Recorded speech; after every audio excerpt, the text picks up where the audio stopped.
Vamos a orar juntos.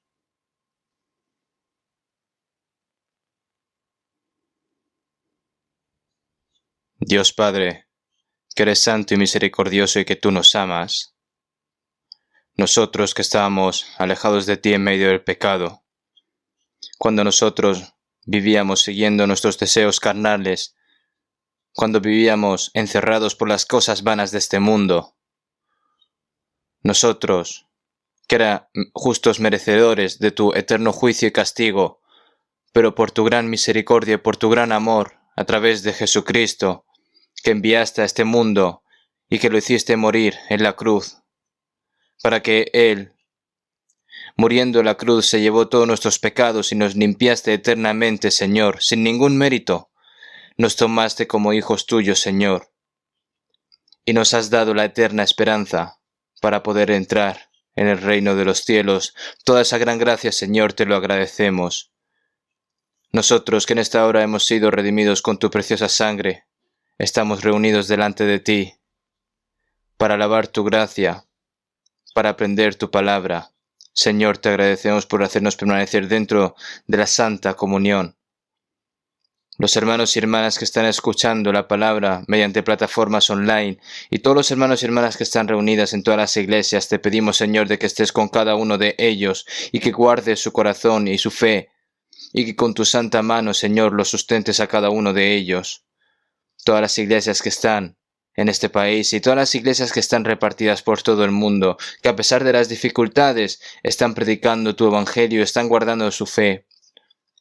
Te pedimos, Señor, que con tu santa mano, Señor, los sustentes cada vez más a cada uno de ellos y que ninguno caiga y que puedan predicar verazmente tu evangelio. Señor, te pedimos de que los guíes a cada uno de ellos también.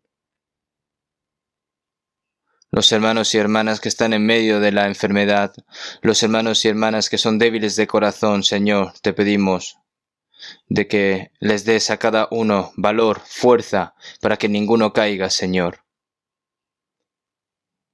Señor, tú que nos das la palabra que necesitamos en nuestro día a día y nos enseñas el camino que debemos seguir en esta hora, tu palabra, tu gracia, cómo debemos obrar, Señor. Te pedimos de que nos enseñes. Hemos orado en el nombre de Jesucristo. Amén.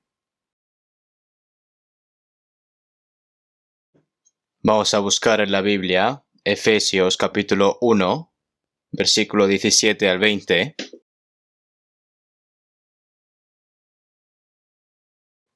Efesios capítulo 1, versículo 17 al 20.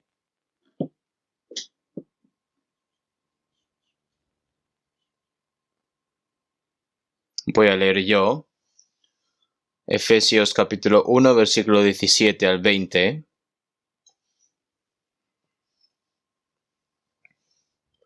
Para que el Dios de nuestro Señor Jesucristo, el Padre de gloria, os dé espíritu de sabiduría y de revelación en el conocimiento de Él, alumbrando los ojos de vuestro entendimiento, para que sepáis cuál es la esperanza a que Él os ha llamado, y cuáles las riquezas de la gloria de su herencia en los santos, y cuál la supereminente grandeza de su poder para con nosotros los que creemos, según la operación del poder de su fuerza, la cual operó en Cristo, resucitándole de los muertos y sentándole a su diestra en los lugares celestiales.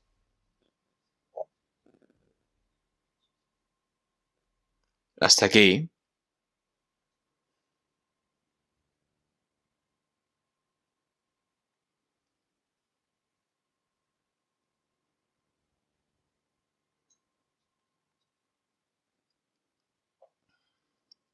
Oro con mucho fervor para que esta pandemia del coronavirus termine lo antes posible y que llegue el momento en el que podamos tener comunión libremente y que podamos predicar el Evangelio sin ningún tipo de restricción para poder reunirnos y ya también quitarnos las dichosas mascarillas, ¿verdad? Yo creo que probablemente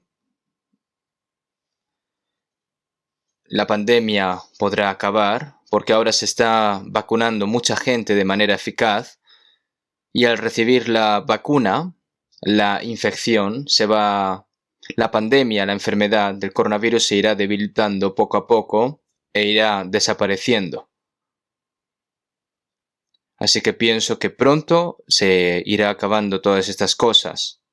También podremos reunirnos libremente, podremos hacer reuniones de distrito, podremos hacer comunión, podremos hacer seminarios de la Biblia, retiros. Ya que el día de la venida del Señor está mucho más cerca, siempre tenemos que orar por estas cosas y tenemos que anhelarlo fervientemente para que sea posible, para que podamos vivir nuestra vida en fe, para el Evangelio también, ¿verdad? Yo pienso que Dios nos dará esta última oportunidad. En estos días, cuando ves que las personas están construyendo rascacielos, no solo aquí, sino por todo el mundo, hacen preparativos, como si fuesen a vivir miles de años en esta tierra, pero como está escrito en Isaías 5, hay de los que juntan casa a casa y añaden heredad a heredad hasta ocuparlo todo. ¿Habitaréis vosotros en medio de la tierra? Todas las cosas que hay en esta tierra serán desoladas, porque todo esto está previsto de la ira y del juicio de Dios, y será predicado este evangelio del reino en todo el mundo para testimonio a todas las naciones, y entonces vendrá el fin. Como nosotros sabemos, el día de la venida del Señor está cada vez más cerca, y el día del Señor, cuando venga, es el fin del mundo. Y la gente del mundo no conoce estas cosas en absoluto, pensando que van a vivir aquí en esta tierra durante miles de años, pero realmente nosotros sí que sabemos que todas estas cosas son vanas. Vemos que en el libro de Apocalipsis está escrito que Dios provocará un terremoto y que todos los muros caerán. Cuando Jesús murió en la cruz, uno de los fenómenos naturales que ocurrió fue un terremoto, y luego el cielo se oscureció durante 3 horas. ¿De qué está hablando esto? Que al mismo tiempo de que Jesús completó la obra de la salvación diciendo consumado es en la cruz, también se decidió el juicio que vendrá sobre la tierra. Si vemos en Hebreos, la voz del cual conmovió entonces a la tierra, pero ahora ha prometido diciendo aún una vez y conmoveré no solamente la tierra sino el cielo, también el cielo. Ese día en el cual el Señor conmoverá la tierra y el cielo, este primer cielo y esta primera tierra desaparecerán, y ese día en el cual va a desaparecer todas estas cosas está cada vez más cerca. Nosotros tenemos que darnos cuenta de que aquí no hay ninguna esperanza.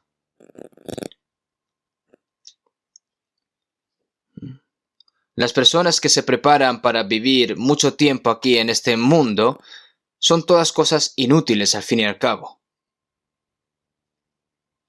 Una persona que recibe la salvación, ¿cómo debemos vivir dignamente como hijos de Dios frente a Dios? Esa tiene que ser nuestra esperanza y nuestro deseo. Por eso, cuando vienen cosas difíciles, situaciones difíciles, nosotros tenemos que estar velando, tenemos que estar más atentos, como está escrito en 1 Pedro 4:7, más el fin de todas las cosas se acerca, sed pues sobrios y velad en oración. Mas el fin de todas las cosas se acerca. Si vemos en Marcos 1:15, el tiempo se ha cumplido y el reino de Dios se ha acercado. Significa que el Cristo prometido por Dios vendrá a los israelitas y la salvación está cerca. Ahora, después de que el Evangelio haya sido predicado por todo el mundo, los cielos nuevos y eternos y la tierra nueva está cerca de nosotros al mismo tiempo. Se acerca también el fin de las cosas. Para los que son salvos, el día de ir al cielo está cada vez más cerca. Y para las personas que no han recibido la salvación, el día de que van a ir al infierno está cada vez más cerca. Siempre recuerden esto, por favor. Una vez que se decidió la salvación, en ese momento también se decidió el juicio de Dios. Nosotros sabemos que este mundo un día será destruido por la ira y el juicio de Dios. Y nosotros debemos ser capaces de ver el mundo tal como Dios ve el mundo. Y nuestro anhelo por el que el Señor, tenemos que anhelar por el Señor que va a venir de nuevo. Como está escrito en 2 Pedro 3, 10, 12, en el cual los cielos pasarán con gran estruendo y los elementos ardiendo serán deshechos, y la tierra y las obras que hay en ella serán quemadas. Puesto que todas estas cosas han de ser deshechas, ¿cómo no debéis vosotros andar en santa y piadosa manera de vivir, esperando y apresurándoos para la venida del día de Dios? Por lo tanto, los cristianos debemos estar cada vez más alerta. Debemos vivir dignamente como hijos de Dios.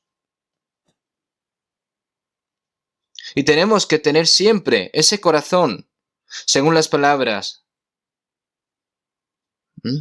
de 2 Pedro, capítulo 3, como está escrito, que procurad con diligencia ser hallados por él sin mancha, irreprensibles, en paz.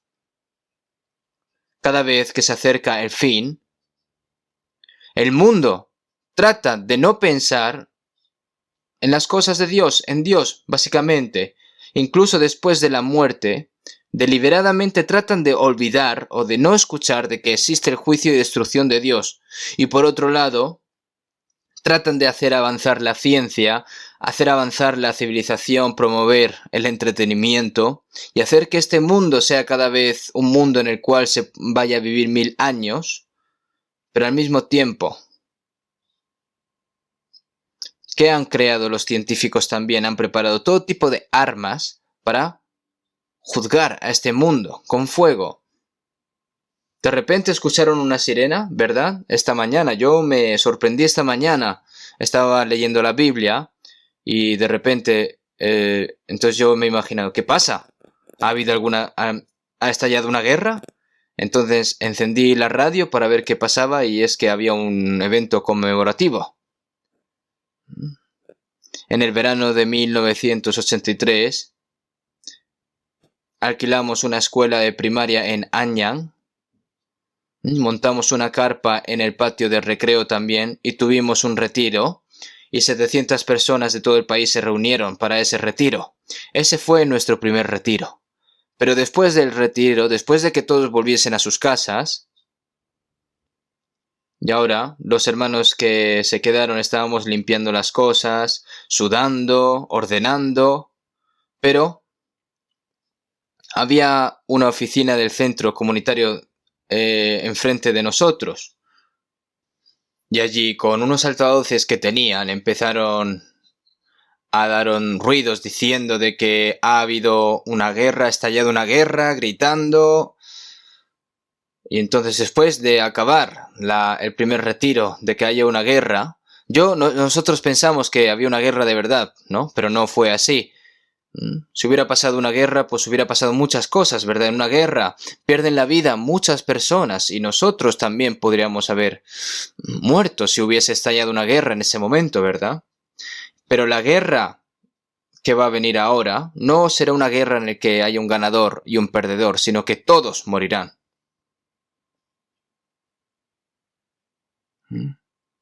Pero afortunadamente un hombre de la Fuerza Aérea de Corea del Norte llamado Un Pyong Lee, un misil, ¿verdad? Lanzó, pero yo me sentí aliviado de que ese misil al final cayó en un desierto y no pasó nada. En cualquier momento, nosotros no sabemos cuándo va a estallar una guerra. Nosotros no podemos tener ningún tipo de esperanza aquí en esta tierra. Este mundo no es un lugar en el que vamos a vivir para siempre. Entonces, nosotros como cristianos, ¿cuál es el propósito de que el Señor nos salvó aquí? ¿Cuál es el propósito de ustedes, hermanos, aquí en esta tierra? Como está escrito en Salmo 118, 17, no moriré, sino que viviré y contaré y contaré las obras de Jehová. ¿Qué debo hacer mientras yo esté vivo aquí en este mundo? Tengo que proclamar la obra de Dios. ¿Y cuál es la obra de Dios? Es predicar el Evangelio a esas almas que aún no han recibido la salvación. El propósito de la salvación de Dios es hacernos hijos suyos y darnos el reino eterno y glorioso como herencia. Y al mismo tiempo hay otro propósito. Mientras este evangelio se predica hasta todos los confines de la tierra, para predicar el evangelio, Él nos salvó primero a nosotros. ¿Para qué? Para predicar.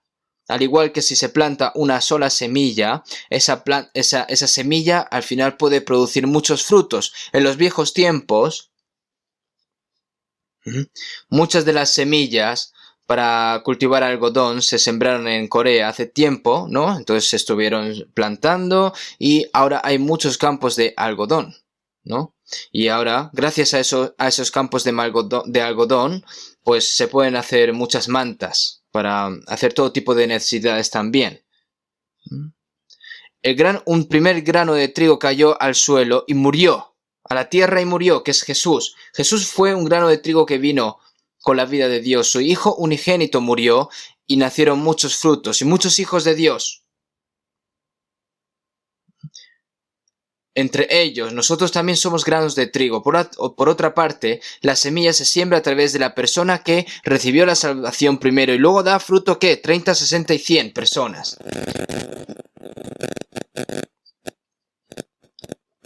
También ocurre en los animales, ¿verdad? A veces hay animales que para dar luz tienen que morir.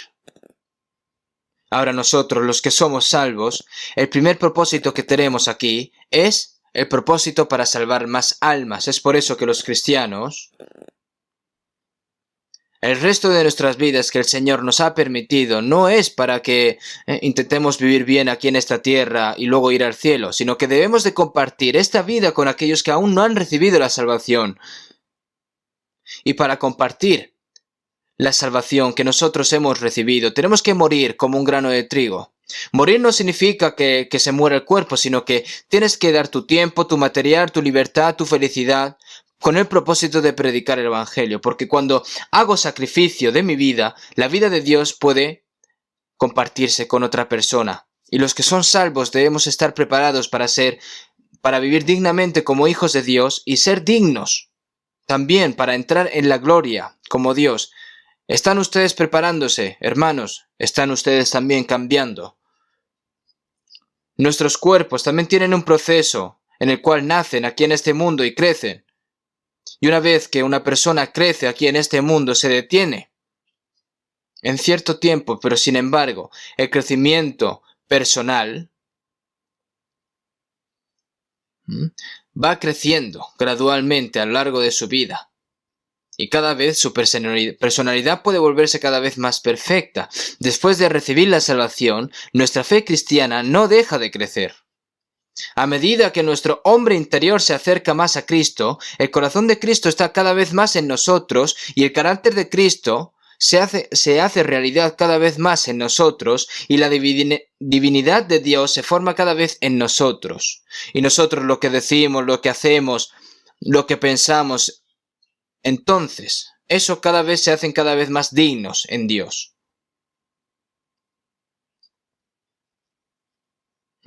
Te vuelves cada vez más como el Señor, es decir, este hombre interior. Pero si no tienes ningún interés en vivir como un hijo de Dios y vivir como el resto del mundo, tienes que pensar si realmente es una persona que ha recibido la salvación. Porque ¿acaso Dios nos salvó para que vivamos tranquilamente? No. Entonces, nosotros como cristianos debemos vivir dignamente como hijos de Dios, debemos de vencernos a nosotros mismos, debemos de vencer al mundo, vencer al pecado, vencer al diablo y predicar este evangelio para que muchas almas puedan recibir la salvación. Por eso el Señor nos dice que seamos llenos del Espíritu Santo porque nosotros con nuestras propias fuerzas no podemos hacer nada. No podemos hacer nada sin el poder de Dios.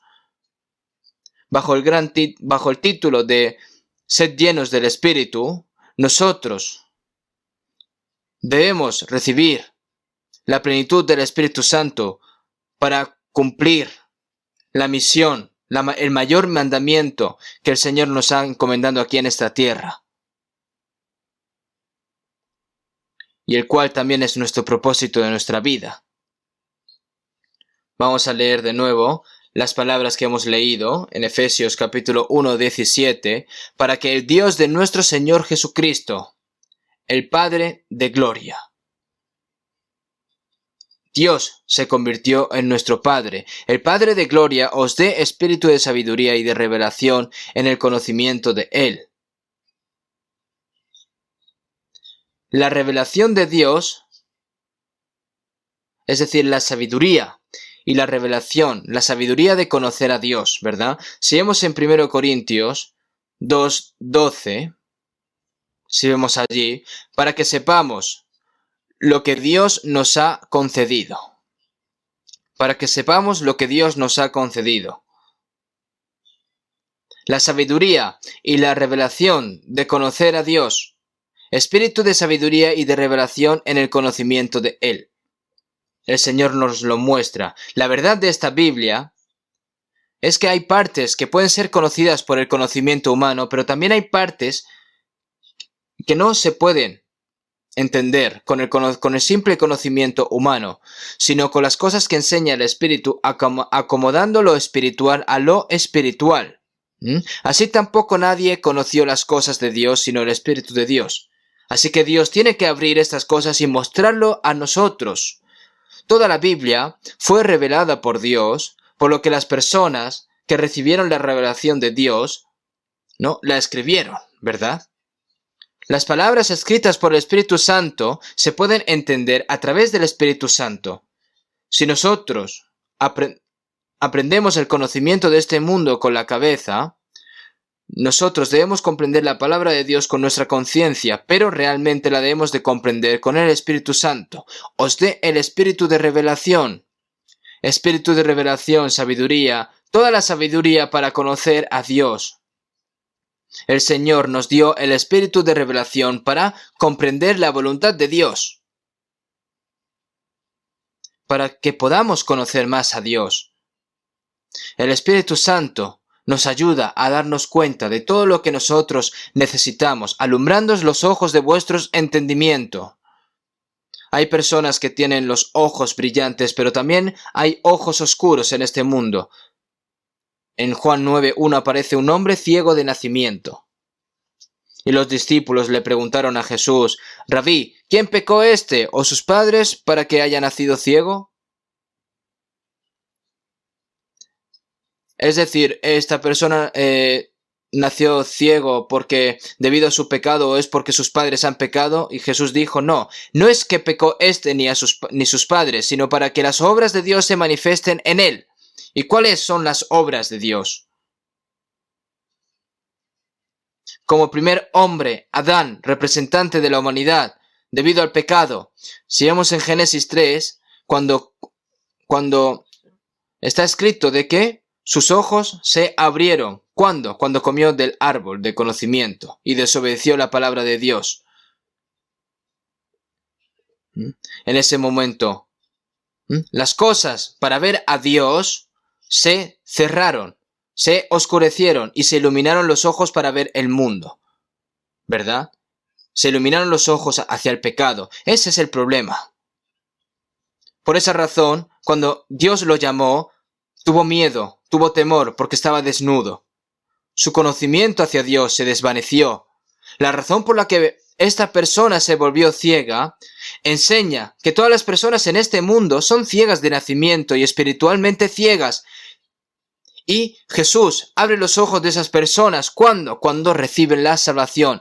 ¿A qué tipo de ojos? A ojos espirituales, ojos que ven a Dios, ojos que ven el mundo eterno. Ojos que ven a Dios, ¿verdad? Se trata de darse cuenta de la gracia de Dios. En el pasado, nosotros encontrábamos nuestra propia vergüenza miserable, pero ahora, ya que el Señor nos justificó y nos salvó por su gracia, ahora podemos regocijarnos y dar gracias al Señor. Entonces, estos ojos espirituales, para que sepáis cuál es la esperanza a que Él os ha llamado. El propósito de nuestra salvación es para la salvación eterna, como está escrito en Romanos 8, porque en esperanza fuimos salvos. El Señor no nos salvó para darnos las cosas que perecerán para siempre. Pero la esperanza que se ven no es esperanza, pues las cosas que se ven son temporales, pero las que no se ven son eternas. Las cosas que no se ven, las cosas eternas, las cosas gloriosas, el Señor nos salvó para darnos estas cosas. ¿Cuál es la esperanza a que Él os ha llamado? ¿Y cuáles las riquezas de la gloria de su herencia en los santos? En los santos hay una herencia en esta tierra que Dios quiere dar a los cristianos salvos mientras vivan aquí en esta tierra. Y hay otra herencia eterna para los cristianos que pueden adquirir también, para que sepáis cuál es la esperanza de que Él os ha llamado y cuáles las riquezas de la gloria de su herencia en los santos. El poder de Dios, cuán grande es como una dinamita, la fuerza como una dinamita. No hay ningún poder más poderoso que el de Dios. ¿Y cuál la superminente grandeza de su poder para con nosotros los que creemos, según la operación de poder de su fuerza? La supereminente grandeza de su poder para con nosotros los que creemos. ¿Qué piensan ustedes de esta palabra? Esta palabra a nosotros nos dicen cosas inimaginables. ¿Y cuál la supereminente grandeza de su poder para con nosotros los que creemos, según la operación del poder de su fuerza? Y ese poder el Señor nos lo ha dado a nosotros, a las personas, los que creen. ¿Y cuál la supereminente grandeza de su poder para con nosotros los que creemos? El Señor ha dado gracia a las personas, pero las personas no lo saben. El problema que no saben. Hay un problema también para las personas que han recibido la gracia. ¿Y cuál es? Que no saben la grandeza de esa gracia que han recibido. Después de recibir la salvación, el Señor continúa diciendo, porque de su plenitud todos tomamos, y gracia sobre gracia. La gracia para ser salvo se recibe una vez, pero hay más gracia, aparte de eso, que es porque gracia sobre gracia. Nosotros no sabemos exactamente, bien y correctamente toda la gracia que el Señor quiere darnos a nosotros. El Señor quiere que tengamos nosotros gracia en abundancia.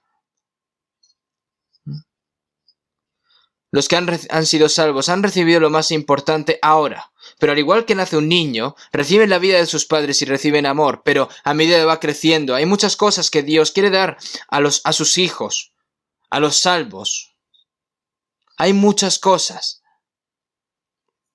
Pero las personas salvas no saben estas cosas tampoco. Lo que Dios quiere darnos no es cómo comer y vivir bien aquí en este mundo. Obviamente el Señor se preocupa por estas cosas por nosotros, pero hay algo más preciado que estas cosas. Lo que el mundo nunca conoció.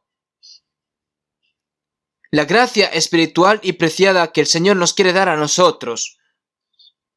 Y cuál la supereminente grandeza de su poder para con nosotros los que creemos. El apóstol Pablo oró fervientemente para que los santos salvos lo supieran estas cosas, y nosotros también tenemos que orar por estas cosas.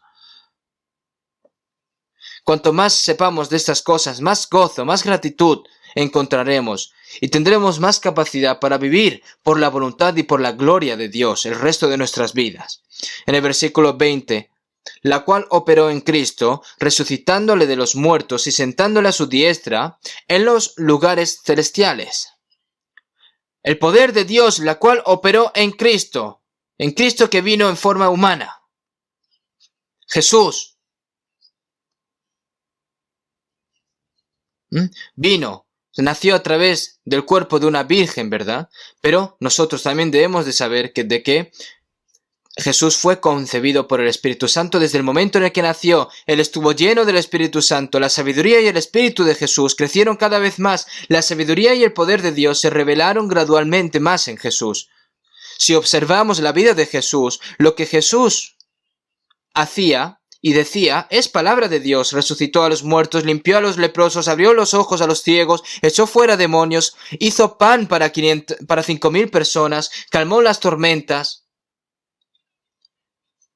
Hizo el poder que solo Dios puede hacer a través de Jesús. Entonces Jesús le dijo a sus discípulos: el que me ha visto a mí ha visto al Padre. ¿Qué significa que el poder de Dios se manifestó en Jesús, que vino en forma de cuerpo humano? ¿Qué significa eso? ¿Que solo va a haber poder solo en Jesús? Ahora, en los hijos de Dios que han recibido la salvación, el poder que estuvo en Jesús también puede obrar en nosotros. ¿Pueden imaginar esto? El Dios creador de los cielos y de la tierra, el inmenso poder, con su inmenso poder creó todas las cosas. El Dios que creó los cielos y el Dios que creó la tierra. El poder de gobernar el universo. El poder que liberó para salvar a Israel del poder del faraón, del rey de Egipto. El poder para dividir el mar rojo para que pueda pasar el pueblo de Israel. ¿No se revela el poder de Dios a través de la historia de Israel? Ese poder estaba dentro de Jesús y también obró.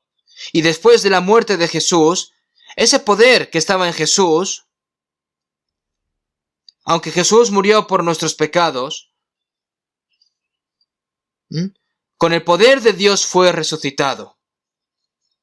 Entonces, el poder de Dios que obró en Cristo, levantándole de entre los muertos, rompiendo la potestad de la muerte, fue ese poder de Dios para que Jesús pudiese levantarse y ahora está sentado en la diestra del trono de Dios. Y ese poder ahora obra en nosotros. ¿Qué piensan, hermanos? Ese es el poder del Espíritu Santo, ese poder que estaba en Jesús. Por eso si vemos en Hechos 10:38, como Dios ungió con el Espíritu Santo y con poder a Jesús de Nazaret, y cómo éste anduvo haciendo bienes y sanando a todos los oprimidos por el diablo, porque Dios estaba con él. Dentro de Jesús estaba lleno del Espíritu Santo y del poder de Dios. Y ahora, ¿dónde está ese Espíritu y poder de Dios? Está dentro del cuerpo de Cristo, que es la iglesia, es decir, nosotros. Si nosotros estamos en la iglesia como cristianos salvos, el poder que estuvo en Jesús también obrará en nosotros. Por eso si vemos en San Juan 14:12, el que en mí cree, las obras que yo hago, él las hará también y aún mayores hará. Él las hará también y aún mayores hará, porque yo voy al Padre. Al igual, ¿no?, de que se realizaron muchos milagros a través de los apóstoles después de que Jesús se fuese. El poder más grande fue cuando recibió la salvación 3.000 personas, 5.000 personas cuando se predicó el Evangelio. Pero ¿acaso ese poder de predicar el Evangelio ha desaparecido después de la muerte de los apóstoles? No, ese poder todavía está obrando en nosotros y deben de saber esto.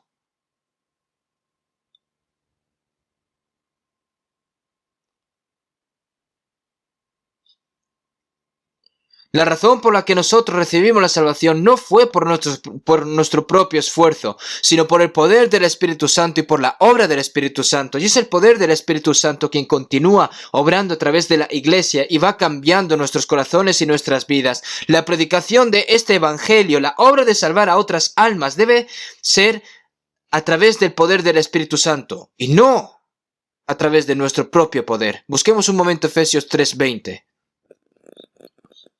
Efesios capítulos 3:20, vamos a leer juntos. El poder que trabaja entre nosotros. No, y aquel que es poderoso para hacer todas las cosas mucho más abundantemente de lo que pedimos o entendemos, según el poder que actúa en nosotros. Según el poder que actúa en nosotros. Ahora, ese gran enorme poder de Dios, el poder que obró en Jesús, ahora está obrando en nosotros. ¿Por qué? Porque somos el cuerpo de Cristo. Porque dentro del cuerpo hay poder. Si yo levanto la mano y golpeo este vaso, se puede romper. ¿Pero es porque yo tengo poder en la mano? No, es porque está dentro del cuerpo. Si esta mano se cae del cuerpo, no puede hacer nada. Al igual que en pámpano tiene que estar sujeta a la vid. Tiene que dar fruto, ¿verdad?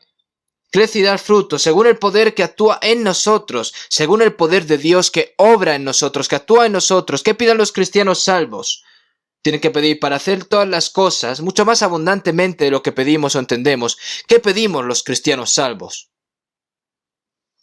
Las personas religiosas de este mundo hacen ídolos y piden deseos frente a esos ídolos. Por favor, dame salud. Haz que mi negocio funcione bien. Dame muchos descendientes. Dame todo. Dame muchas cosas. Hay muchas cosas que piden, ¿no? Enfrente de Buda, enfrente de Alá, enfrente de un árbol viejo.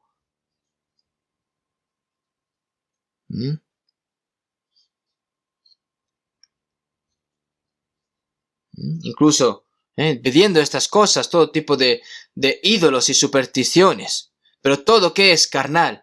¿Rezan para nacer de nuevo acaso? No. ¿Rezan para que puedan recibir la salvación? No.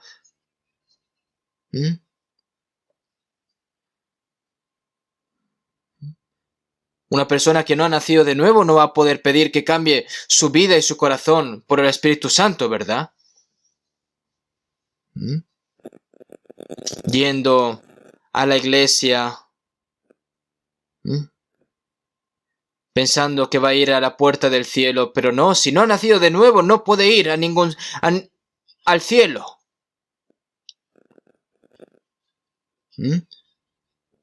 No puedes ver a Dios a menos que nazcas de nuevo. Incluso si estás viviendo dentro de la iglesia toda tu vida, si no naces de nuevo, no puedes ver el reino de Dios. Entonces nosotros, los cristianos salvos, que hemos nacido de nuevo, ¿qué tenemos que pedir? ¿Qué es lo que nosotros pensamos? Nosotros,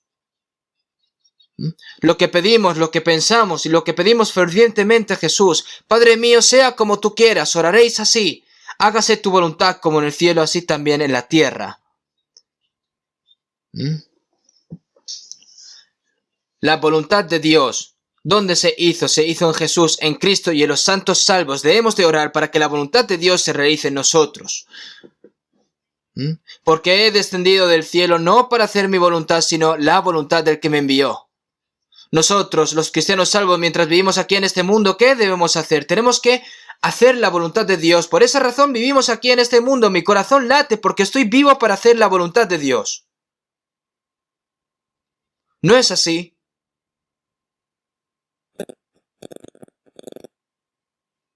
En San Juan 4,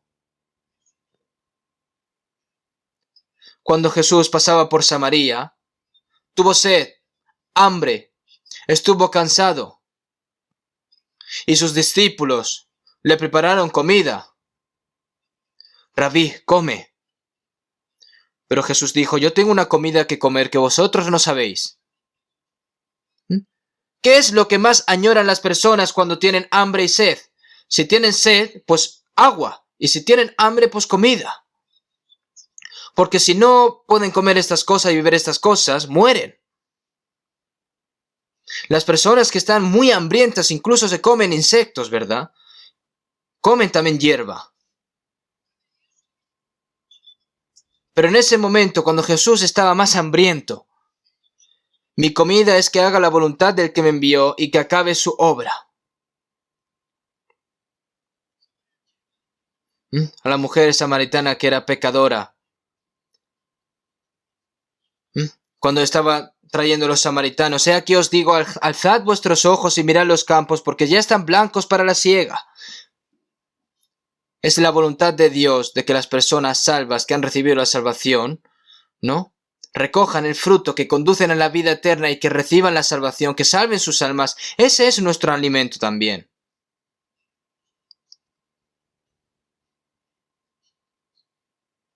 ¿Ustedes piensan, hermanos, que sus comidas es para hacer la voluntad de Dios? Es eso lo que deben de desear desesperadamente en sus corazones: hacer la voluntad de Dios. ¿Qué es lo que pedimos realmente nosotros? ¿Qué debemos pedir? ¿Cómo podemos hacer la voluntad de Dios? Es algo que debemos de pedir. ¿Cómo podemos agradar a Dios? ¿Cómo podemos salvar a muchas almas? Así no es la voluntad de vuestro Padre que está en los cielos, que se pierda uno de estos pequeños, el cual quiere que todos los hombres sean salvos y vengan al conocimiento de la verdad. El deseo de Dios tiene que convertirse en nuestro deseo. solo simplemente anhelan esto en su corazón. No, nosotros debemos de hacer nuestro mejor esfuerzo para evangelizar. Por supuesto, la evangelización no es algo que se haga por su propia fuerza. Todos juntos, a través del poder que actúa y obra en nosotros. Cosas mucho más abundantemente de lo que pedimos o entendemos, según el poder que actúa en nosotros. Estas palabras son muy reales y verdaderas para mí. Después de que yo recibí la salvación,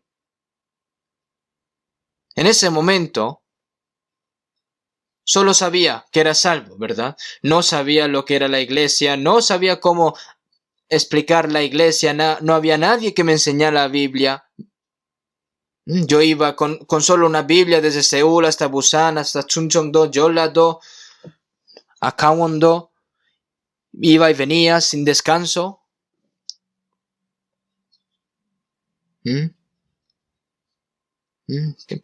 No tenía ni siquiera un lugar en el que pudiese hacer consulta, ¿verdad? Cuando hablaba de la Biblia, la gente se reunía para escuchar, escuchaba y después de escuchar se iban. No había ninguno que me decía, vamos a comer juntos. Nadie me decía, ¿dónde vas a dormir? ¿Dónde te vas a establecer? Nadie se preocupaba por mí. Y cuando era de noche y todos se terminaban, me iba. ¿A dónde? Pues había en un lugar en el que había un hombre llamado Hermano No, que vivía en una tienda de campaña y tenía un hijo pequeño. Él fue una persona que nació de nuevo. Solo esa persona se preocupó por mí. Él me recibía siempre con mucha felicidad. Esto fue hace mucho tiempo, pero ahora, ¿qué tal ahora? Hay tantas iglesias en todo el país, hay muchas iglesias, hay 700 misioneros y evangelistas para predicar el evangelio, hay 78 países alrededor del mundo. El pastor Oseil me trajo ayer cuántas iglesias habían. Habían 821 iglesias en 78 países en el extranjero. Es por supuesto que el poder de Dios está obrando a través de nosotros. Algunas personas me miran y me dicen, vaya, eres increíble, pastor, estar haciendo un gran trabajo. ¿Qué? ¿Por qué dicen estas cosas? ¿Acaso es porque lo estoy haciendo yo? No.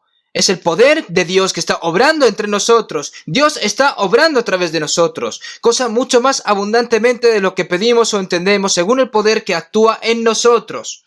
Si actúa Dios, el Señor nos hace cada vez muchas más cosas, más abundantemente de lo que pedimos o entendemos. Esta es la historia de nuestra iglesia.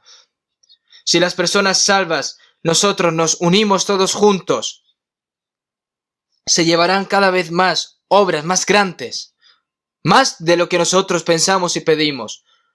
No sabemos el Señor cuánto tiempo nos dará, pero en los próximos años, ¿qué pasaría si todas las personas salvas están llenas del Espíritu Santo y obran todos juntos? ¿Qué pasaría si ocurre esto? Pues que quizá dentro de pocos años la obra de Dios finalmente se cumpla. ¿Por qué el Señor aún no ha venido? Porque aún no se ha cumplido la obra de Dios. Porque el diablo esto lo sabe bien, y el diablo obra para que no puedan recibir la salvación las personas. Puede obrar a través de las personas salvas también. Porque cuando se salvan más almas, se acaba el tiempo del diablo. ¿Por qué? Porque el tiempo y la paciencia y la espera de Dios estaría cada vez más cerca, ¿verdad? Piensen, ¿por qué el Señor me salvó? ¿Por qué late mi corazón? ¿Por qué estoy vivo? ¿Por qué? ¿Qué debo hacer? Si piensan en lo que Dios quiere hacer a través de nosotros, hay respuestas, ¿verdad? Mirando la obra de Dios que ha hecho hasta ahora en nosotros, aunque no sepan correctamente, pero hay personas que quieren y buscan desesperadamente la salvación. Y también personas que quieren vivir por el Señor. Yo desearía que muchas personas tuviesen este corazón. Si hay personas que obedecen la voluntad de Dios, entonces Dios obra. 100% real. Hace unos días, una persona mayor, que es ciega, es una persona mayor, me envió 10 millones de wones. En euros aproximadamente son 7.500. Él me dijo, esto para la ofrenda de la misión mundial. No envíe esta ofrenda a mí, sino que directamente mándalo a la ofrenda misionera mundial y ya está allí, ¿verdad? Yo cuando pienso en estos 10 millones de wones, probablemente sea toda la fortuna de esta persona mayor. Y luego una hermana de América envió $10.000. $10.000 pues serán unos 11 millones de wones, ¿verdad? Esta hermana seguramente lo reunió todo este dinero y lo envió. Y otra hermana, una hermana que vive en una isla, envió 100 millones de wones, son aproximadamente 75.000 euros. Todo esto para la ofrenda misionera del mundo. Yo no sé quiénes son estas hermanas, pero no solo hay una o dos personas así.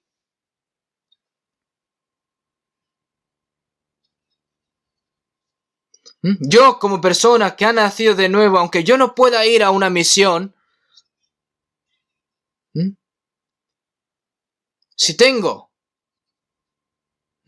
que enviar o pagar una misión de algún misionero o lo que sea, es como renunciar a toda su fortuna. Y Dios usa a esa persona apreciadamente. Por eso aparece obra de salvación. Y aquel que es poderoso para hacer todas las cosas mucho más abundantemente de lo que pedimos o entendemos, según el poder que actúa en nosotros, a Él sea la gloria en la Iglesia en Cristo Jesús por todas las edades, por los siglos de los siglos. Amén. Eso es Efesios 3 en el final del capítulo. Ahora nosotros tenemos que pensar un momento.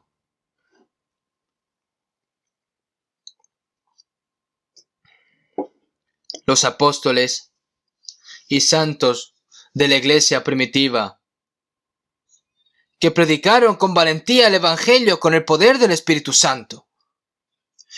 Como hablé la semana pasada, en el día de Pentecostés, 120 personas fueron llenas del Espíritu Santo y predicaron el Evangelio junto a los apóstoles, y 3.000 personas, 5.000 personas recibieron la salvación, y el Evangelio se predicó activamente a partir de Jerusalén.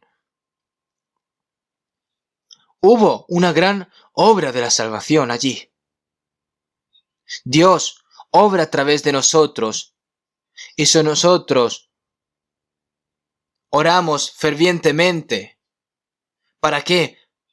Y creemos realmente que se logre la obra de la salvación, entonces Dios obrará a través de nosotros. Y esto es seguro 100%. Echemos un vistazo en Hechos capítulo 6. Hechos capítulo 6. Hechos capítulo 6, versículo 10.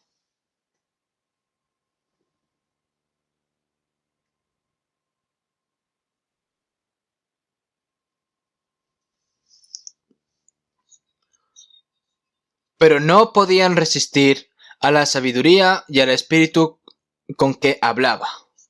A este Esteban.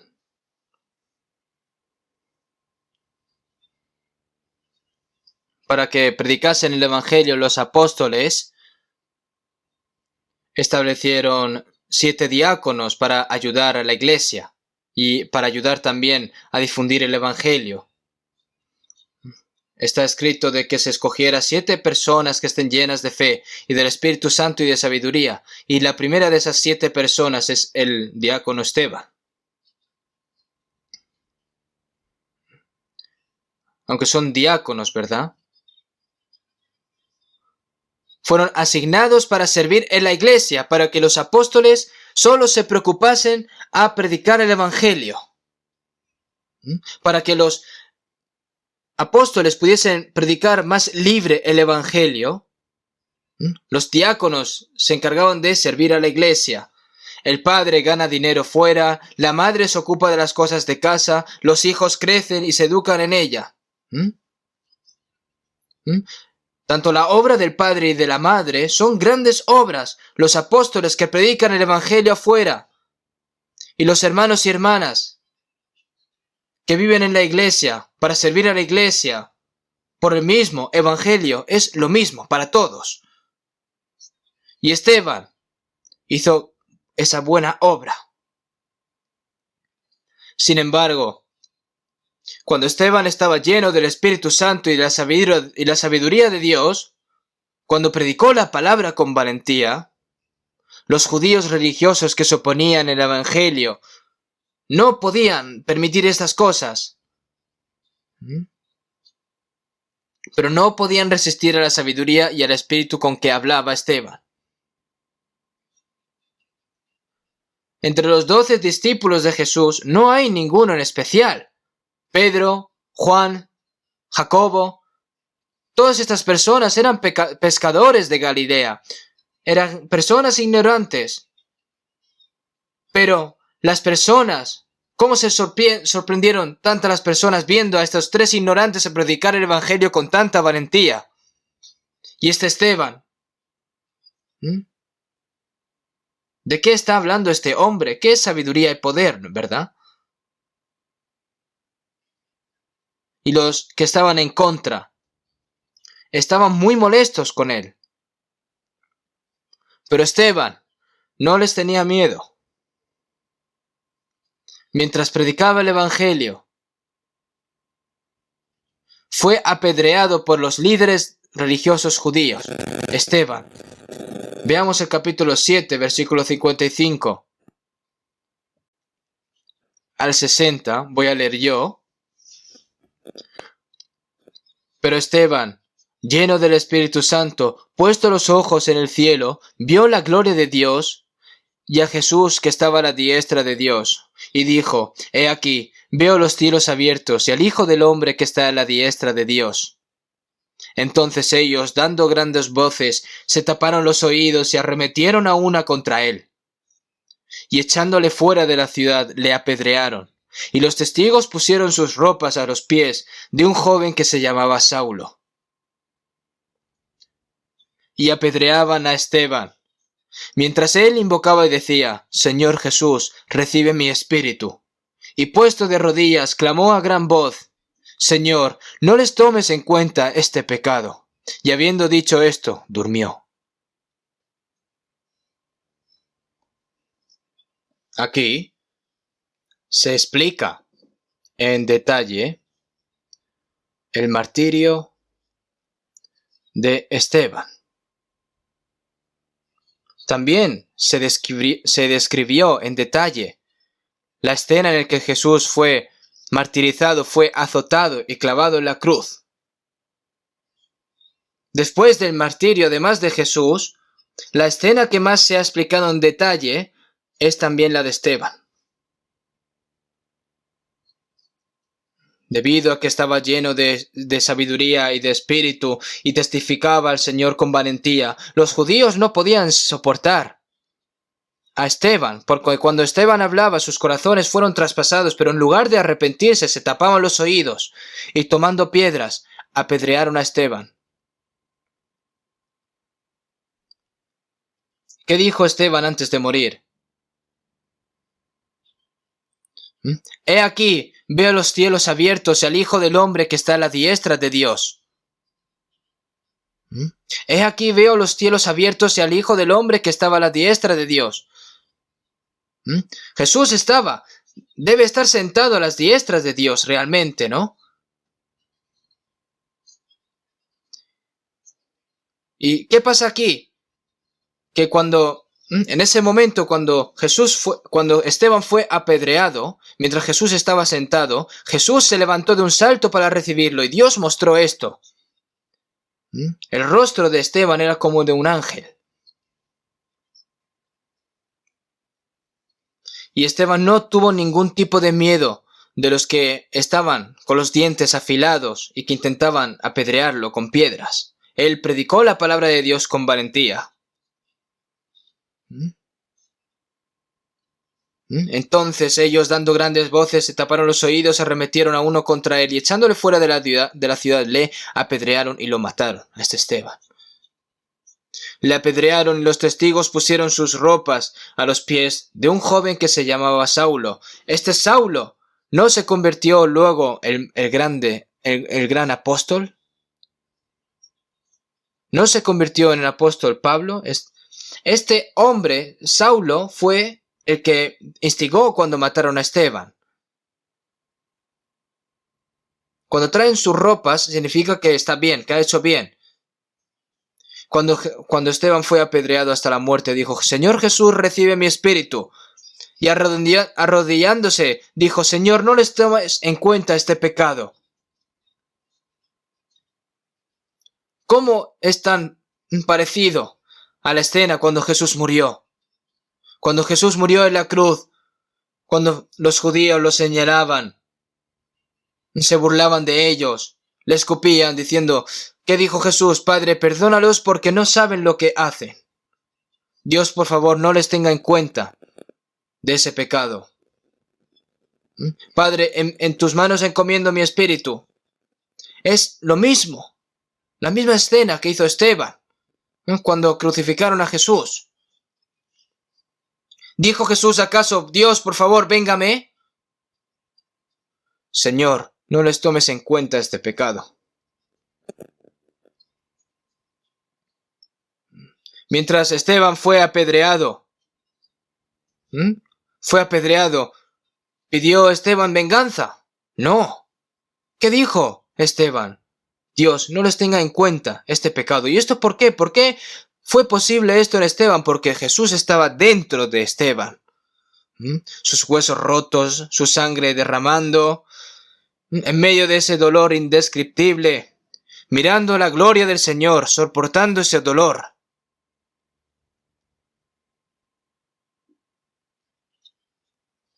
No viendo su rostro miserable, sino viendo al Señor que abrió los cielos. Y después de decir esto se fue a dormir. Durmió, ¿verdad? No es que esté muerto, sino que durmió. Yo a veces pienso, el Señor podía haber impedido que no muriese apedreado este Esteban, pero ¿por qué lo dejó?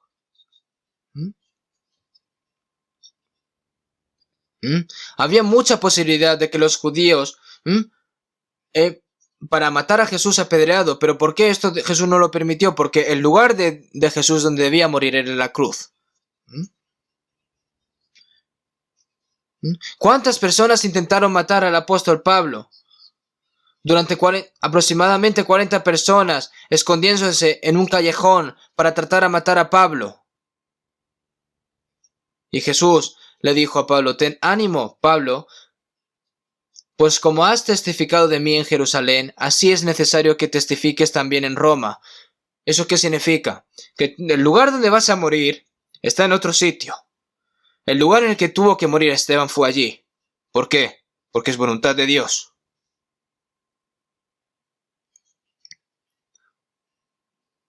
De los discípulos de Jesús, Jacobo y Juan eran hermanos, ¿verdad?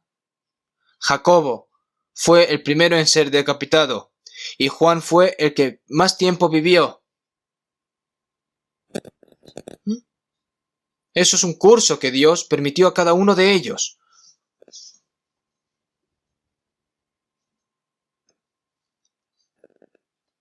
Y entre ellos, Esteban fue el que sufrió la muerte y el martirio más glorioso.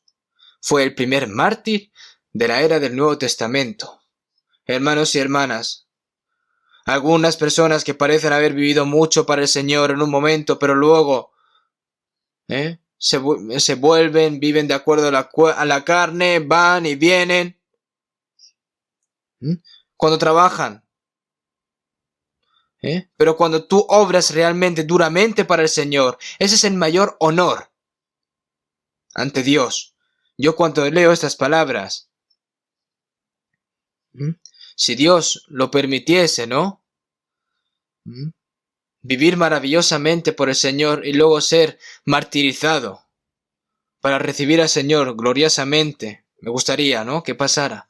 Yo no quiero morir en una camilla de un hospital. Mientras yo viva aquí en este mundo, quiero vivir y trabajar duramente por el Señor, y cuando termine mi trabajo, quiero estar delante del Señor. Esteban, ¿por qué Dios se lo llevó de esa manera? Para mostrarle el ejemplo a todos los santos de la iglesia primitiva, a través de Esteban. Como lo demostró Esteban. ¿Cuál es el mayor honor para servir al Señor, predicar el Evangelio, vivir con valentía? Eso es la mayor gloria del Señor, y el Señor lo mostró a través de Esteban. El significado de Esteban es corona. Lo busqué en el diccionario. Significa corona, el nombre de Esteban. Porque esa es la mayor gloria. El apóstol Pablo dijo: he peleado la buena batalla, he acabado la carrera, he guardado la fe, por lo demás me está guardada la corona de justicia, la cual me dará el Señor juez justo en aquel día. Y no solo a mí, sino también a todos los que aman su venida. Esta palabra no hay que malinterpretarla, hermanos. He peleado la buena batalla, he acabado la carrera, he guardado la fe, y cuando fue a Roma a predicar el Evangelio y fue decapitado, le estuvo guardado la corona de la justicia. Pero los hermanos, que viven así sin más, sin pensar en ningún tipo de estas cosas, ¿van a recibir ellos acaso la corona de justicia? No significa esto. Nosotros no podremos ser como Pablo y no podemos ser como Pedro, pero tenemos que vivir con ese mismo corazón. Esteban recibió esa corona. Timoteo también entró en esa gloria. Los apóstoles del Señor que fueron primeros, los siervos del Señor, muchos santos que vivieron diligentemente para el Señor, recibieron esa corona de gloria para demostrar esto.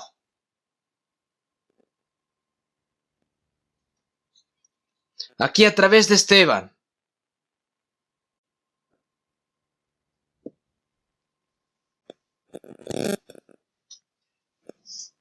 Ahora, los cristianos salvos,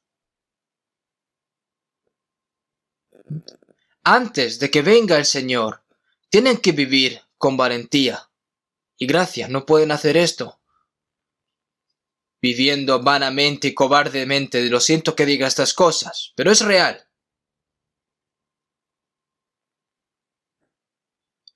Somos hijos de Dios. Somos personas con esperanza eterna. El Espíritu Santo está con nosotros. ¿De qué tienen que temer? ¿Tienen miedo de vivir? ¿Tienen miedo de morir? No hay nada que temer.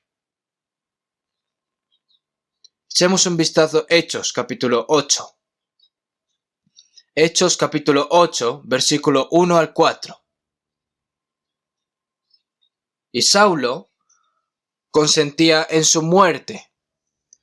En aquel día hubo una gran persecución contra la iglesia que estaba en Jerusalén, y todos fueron esparcidos por las tierras de Judea y de Samaria, salvo los apóstoles, y hombres piadosos llevaron a enterrar a Esteban, e hicieron gran llanto sobre él.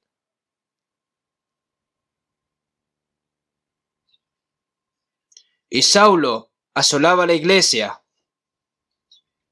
y entrando casa por casa, arrastraba a hombres y a mujeres, y los entregaba en la cárcel. Pero los que fueron esparcidos iban por todas partes anunciando el Evangelio. En esta palabra, después de la muerte de Esteban, se estalló una gran persecución en la iglesia de Jerusalén. Todos los apóstoles se esparcieron. Y un hombre llamado Saulo, tomando la iniciativa de que iba casa por casa asolando a los cristianos, y el Esteban que estaba muerto, hombres piadosos llevaron a enterrar a Esteban e hicieron gran llanto sobre él. Estas personas dispersas, los que fueron esparcidos, fueron por todas partes anunciando el Evangelio.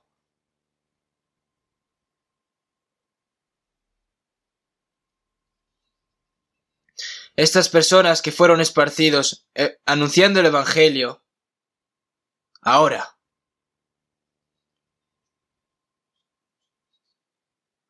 Aquí, según aparece, ¿estuvieron escondidos acaso estas personas porque tenían miedo a la muerte? No. ¿Se esparcieron? No. Dios los esparció deliberadamente. ¿Por qué? Para predicar el Evangelio. Porque no solo podían estar encerrados en Jerusalén, tenían que estar en Judea, Samaria y hasta todos los confines de la tierra para que se predicase el Evangelio.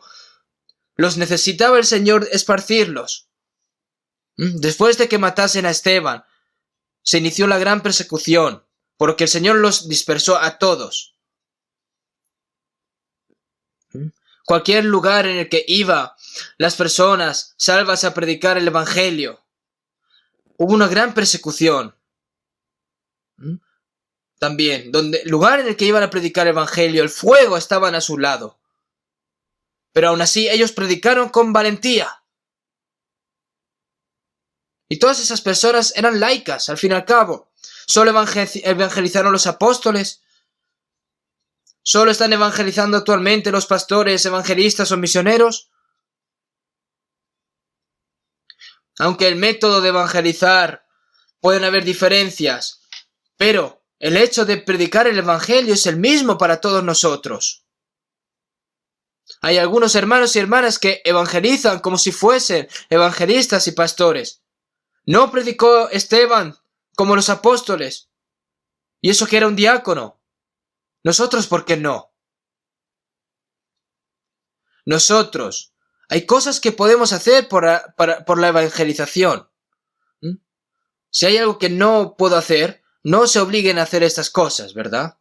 Ya sea orar, obrar, recibir a las personas que vienen a escuchar el Evangelio, guiarlas a estas personas para que hagan consulta o para que escuchen la palabra en online, o hacer una consulta en online, o traer la tarifa de evangelización.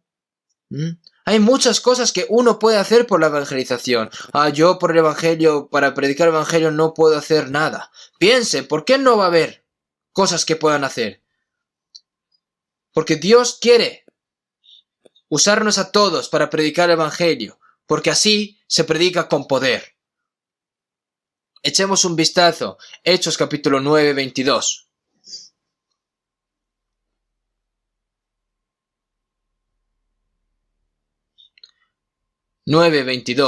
Pero Saulo mucho más se esforzaba y confundía a los judíos que moraban en Damasco, demostrando que Jesús era el Cristo. Después de que Dios permitió la muerte de Esteban, Él estableció a un predicador más grande, ¿no? Saulo, que fue instigador cuando apedrearon a Esteban.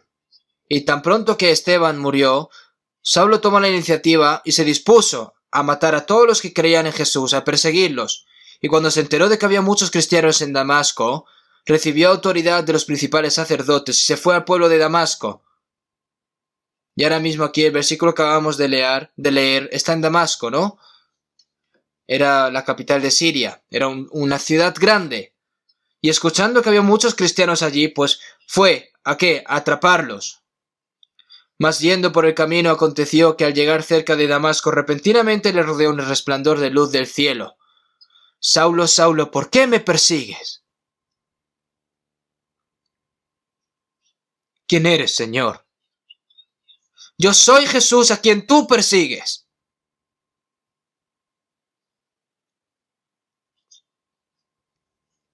Ese resplandor del cielo fue tan brillante que se quedó ciego, ¿verdad? Fue llevado y entró en Damasco. Un hombre llamado Ananías apareció y dijo: Hermano Saulo, el Señor Jesús que se te apareció en el camino por donde venías me ha enviado para que recibes la vista. Dios derrocó a este Saulo a quien se oponía al Evangelio y lo estableció como el apóstol de los gentiles. Así que este apóstol Pablo, que fue a arrestar a los cristianos en Damasco, ¿verdad? Pero fue cambiado de inmediato, ¿verdad? Recibió la salvación, fue bautizado y fue a predicar la palabra a los judíos en Damasco. Y sometió a los judíos que vivían en Damasco, ¿verdad? Y entonces, los judíos, ¿no? Decidieron que matar a Saulo. Y en ese momento Saulo escapó, ¿no? En una canasta. El Señor convirtió a Saulo en un gran apóstol y escribió 14 libros del Nuevo Testamento, en la era del Nuevo Testamento.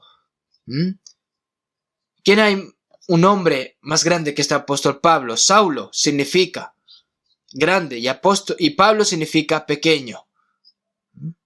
La persona más grande de la era del Antiguo Testamento es Moisés, y la persona que Dios más usó en la era del Nuevo Testamento es Pablo. Para que la muerte de Esteban no fuese en vano, Dios edificó a otra persona más grande, ¿verdad? Cuando morimos ardientemente y valientemente por el Señor, Dios nunca permitirá que esa muerte sea en vano.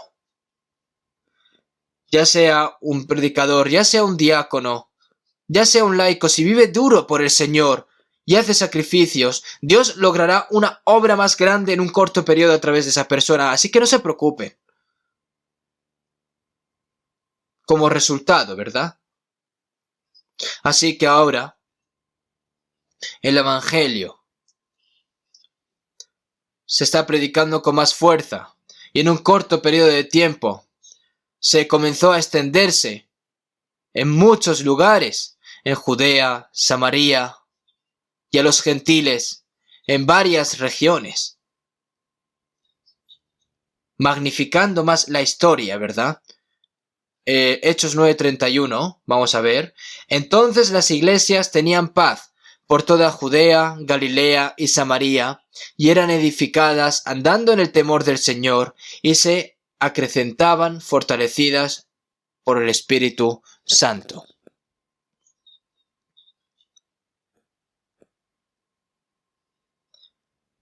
Por toda Judea, Galilea y Samaria. Todo esto es Israel. Según la palabra del Señor, no solo existió la iglesia de Jerusalén, sino que a partir de entonces, mientras se predicaba el Evangelio, se iba formando cada iglesia, en cada región en la que se predicaba el Evangelio, andando en el temor del Señor, y se acrecentaban fortalecidas por el Espíritu Santo. Fortalecidas por el Espíritu Santo, por la ayuda del Espíritu Santo, ¿verdad? El Espíritu Santo es quien ayuda a las personas, a los santos, ¿verdad? Y los exhorta, los fortalece con sus palabras, andando en el temor del Señor, y se acrecentaban fortalecidas por el Espíritu Santo. Se acrecentaban las iglesias significa que crecía rápidamente, vigorosamente.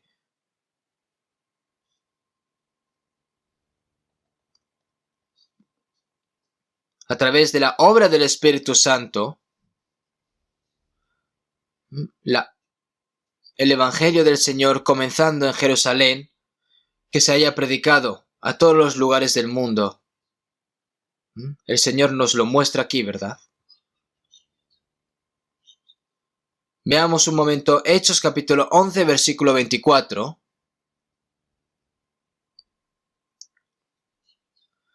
Hechos capítulo 11, versículo 24.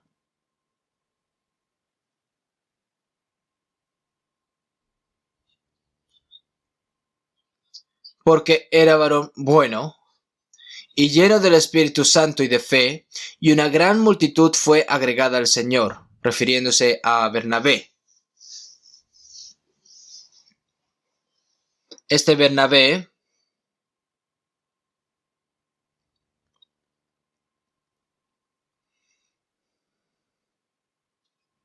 en la iglesia primitiva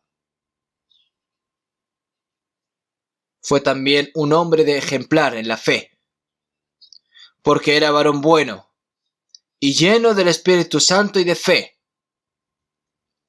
Los cristianos deben ser buenas personas. Deben ser buenas personas a los ojos de Dios siempre. Y lleno del Espíritu Santo y de fe. Cuando estás lleno del Espíritu Santo, estás lleno de tu fe. Y la fe es actuar con valentía de acuerdo a la palabra de Dios. Y una gran multitud fue agregada al Señor, es decir, la obra de la salvación. Cada día se aumentaba el número de personas salvas. Ayer tuvimos una ceremonia de apertura en Chungcheong-do, en Sucheon, en iglesia, ¿no?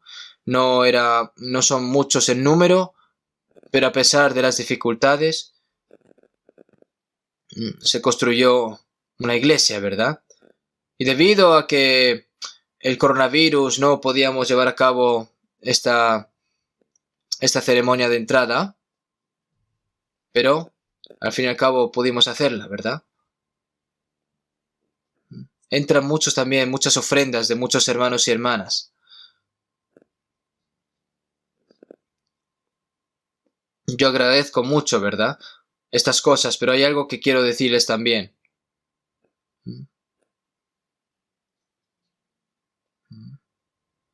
No deben tomar años en construir una iglesia y llenar la iglesia con muchas personas, ¿verdad? Por ejemplo, digamos que hay 100 personas en una iglesia. Si cada persona evangeliza a una persona,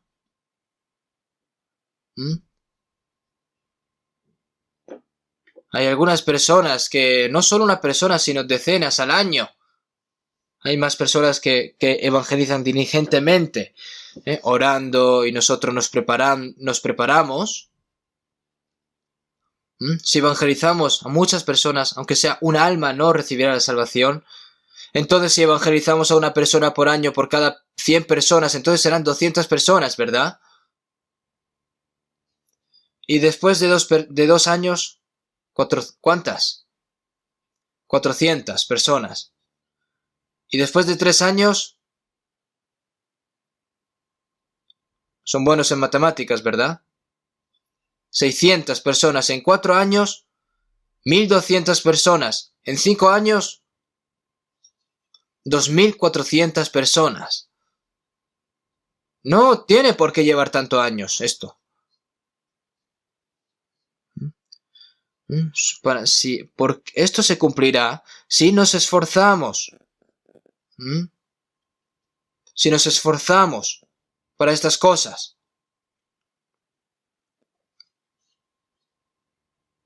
Nosotros no tenemos tiempo para estar parados.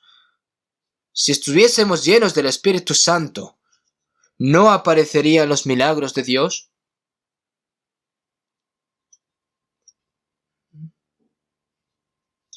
En la iglesia primitiva, las personas que vieron la muerte y resurrección de Jesús, en esos días que aún estaban vivos, aquellos que escucharon la palabra y fueron salvos en un corto periodo de tiempo, desde Jerusalén hasta Judía y Samaria, allá en Europa.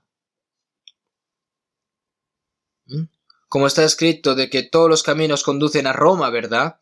Se predicó el Evangelio en un corto periodo de tiempo. Incluso si había persecución, ¿cuántas persecuciones hubo en la iglesia primitiva?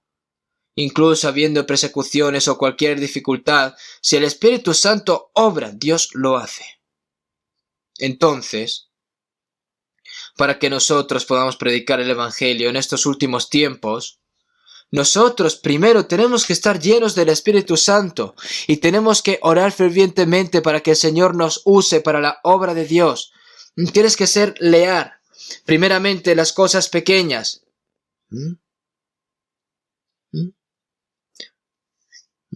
Si no sabes hacer las cosas pequeñas, no puedes hacer las grandes. Las cosas pequeñas que yo pueda hacer para que la obra de la salvación se lleve a cabo en la iglesia. Ahora, la enfermedad del coronavirus se va a terminar probablemente rápido, ¿verdad? Y cuando se detenga,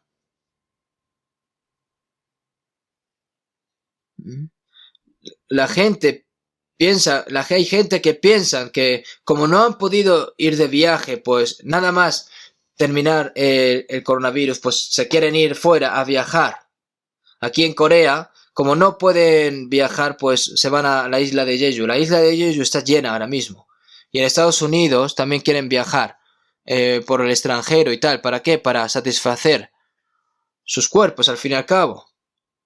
Pero nosotros, en cuanto tengamos un tiempo de libertad, tenemos que tiempo acaso para viajar y a pasarlo bien. Qué maravilloso sería ir ante el Señor después de haber soportado tanto tiempo encerrados para predicar el Evangelio seriamente y morir como Esteban. Si nosotros tenemos esa mente, el Señor que estaba sentado se levanta del trono. ¿Para qué? Para darnos la bienvenida. Nosotros, con ese corazón, debemos vivir diligentemente imitando la fe de los santos que fueron primero, para recibir la llenura del Espíritu Santo. Yo les voy a seguir hablando acerca de la llenura y de la plenitud del Espíritu Santo hasta que les llegue a la médula. Por lo que estén preparados. Estoy cansado de escuchar tanto de esto de la plenitud del Espíritu Santo, pero cansado, ¿qué dicen? ¿Ustedes están cansados de desayunar, almorzar, cenar y comer arroz? Si no comes, mueres y pierdes fuerzas, ¿no? Si no recibes la llenura del Espíritu Santo, no podrás vivir una vida cristiana y no podrás predicar el Evangelio. Si escuchas y se olvida, ¿qué utilidad tiene eso? Es por eso que nosotros tenemos que orar fervientemente, para que se cumpla la gran obra de Dios al final, en estos tiempos, a través de los hermanos y hermanas, ¿verdad? Por lo que vamos a terminar con una oración. Dios Padre, que eres santo y misericordioso, Señor, que tú nos salvaste en estos últimos tiempos, para que podamos vivir fervientemente por ti, para que podamos vivir predicando el Evangelio. Toda esta gran gracia, Señor, que nos has permitido, te lo agradecemos. Nosotros que somos débiles y que nos hace falta muchas cosas, a través de tu poder, nuestras debilidades, Señor, te pedimos de que las cubras y que aparte de estas cosas, Señor, tú obras a través de nosotros para que predicamos el Evangelio verazmente. Señor, te agradecemos también de que estés obrando en los países extranjeros en el cual se está predicando eficazmente tu palabra. Te pedimos, Señor, de que los hermanos y hermanas, todos los hermanos y hermanas seamos llenos del Espíritu Santo para que podamos predicar el Evangelio verazmente también. Todo lo dejamos en tus manos, Señor. Hemos orado en el nombre de Jesucristo. Amén.